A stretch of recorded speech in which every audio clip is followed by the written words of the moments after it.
Hi guys, this is Chaya Sarah, and I want to share a beautiful story with you that happened to me this Purim. We could never imagine how our day is going to look, what ideas Hashem has in store when things look so upside down. As the Purim story teaches us, things are upside down sometimes, and we don't understand it until the end. So it started out, I went to go shopping in Rami Levy in Israel, and I was enjoying myself, and a guy walks up to me and he says, listen, we have a very special, plan right now, and I want you to fill out this paper with me. I said, okay, but I'm in a little bit of a rush.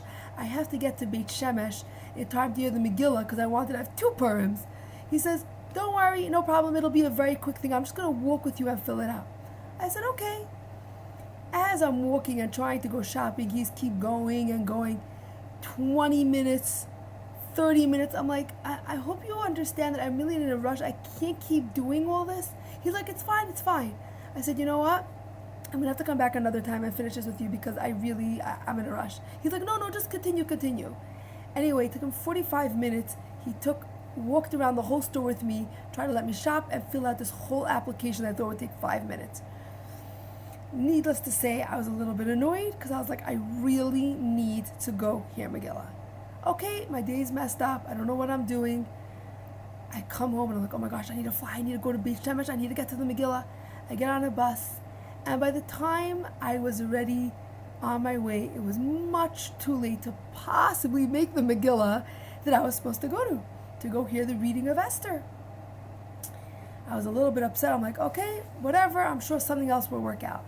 Sitting on the bus, and I asked this girl, I have no idea what her name is, no idea who she is, and I said, could you do me a favor? I just need to hear the Megillah, and I'm a little bit late to the old one. Do you know where else I could get off? She's like, sure, I'm getting off right now. I'll walk you. I'm like, thank you so much. That's so sweet of you. And she walked me. I had no idea where I was going. I don't know where I was. I don't even know the name of the place. She walks me into this beautiful place. Everybody's dressed up. They're ready to read the beautiful Megillah. They're ready to read the story. And, like everyone's dressed up for Purim. And I'm like, wow, I don't really belong here. Everybody's dressed up. I'm the only one who's not dressed up, but okay. And she tells me, oh, by the way, when they're done, they're having a Purim party. Sorry, my glasses are a little bit misbehaving. When they're done, they're having a Purim party downstairs. You can totally go and enjoy yourself. I'm like, oh my gosh, thank you so much. That's so nice of you. Okay. So what happens is we finish the Megillah. I come downstairs, and they were still socializing. It was a few days before Corona hit us. It was like the last moments. And I walk in, and I start seeing people dressed up in beautiful costumes. I'm getting videos around the place. I'm like, wow, look how beautiful this is. And as I start to zero in, I see a woman. She has lights all over her. She's like surrounded by lights and lights and lights, and a big sign on her chest. So I'm like, I have to see who this woman is. It pays to be friendly. It pays. We don't know who we're going to bumping into. And as I bump into this woman, I go, hi, can I just ask you, your lights are so cool. Like, what is it about? She goes, hi, my name is Rosalind, and I'm from South Africa. I'm like, cool, that's so fun. She's like, and I want to tell you, we are a light. We got to light up the world.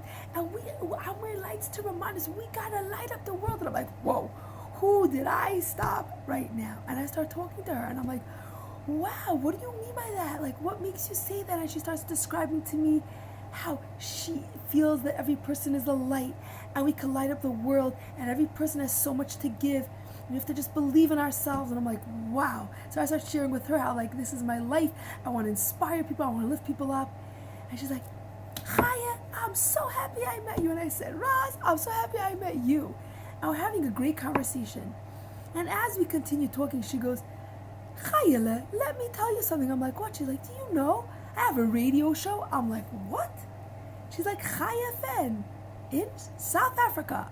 I'm like sitting there like, she has a radio show? She says to me, would you like to be on my radio show? I'm like, what? Oh my gosh, that's insane. I start talking to her, start connecting with her, and she's like, if you have a story you'd like to share, I want you to be on radio. I see your enthusiasm, your passion, I want you to be on it. I'm like, thank you so much. And I went home that night in like total shock. Like, this woman I just met and she invites me to be on a radio show. I don't even know her. Whoa. And I was thinking, God, that was so insane. I was late to what I wanted to go to, 45 minutes with this guy in the store. Then I got to meet this girl. I had no idea. She woke me all the way to this place with not knowing even where I'm going to. And now someone tells me, would you like to be on my radio? P.S. I was on her radio show in South Africa. I was like, this is so exciting to be on a radio show in South Africa. I'm loving it. This is so fun. I was really, really excited. And then she recorded my story of how I grew into where I am today. I was brought up in a religious home, confused, and had to choose Judaism. And it was very challenging for me. And she did my story. And then I shared with her how my brother passed away, and we wanted to do something very special for my brother. And I said, can we put on the radio? She's like, absolutely. And this very special girl, Miriam Daba, spoke about how we're going to be making a special tzedakah box. And we're putting a picture of my brother, putting a sticker of my brother on it so that people could be able to grow closer to Hashem. Eloi Nishmas, in the merit of my brother. And I'm sitting there, God, you're so awesome. Who would believe that from me meeting this guy in the store, getting dropped off in the wrong place, I would land up being on a radio show. And now Miriam Daba spoke this past week, and she was a hit. And I want to say that sometimes in our lives, things become a little bit baboodled, inside out, upside down. But the more we say, Hashem, you are running the show, the more He shows you He's running the show. And when you let Him run the show, He shows you how you can live. Not only that, but being friendly pays, because we don't know who we're bumping into. People are so awesome.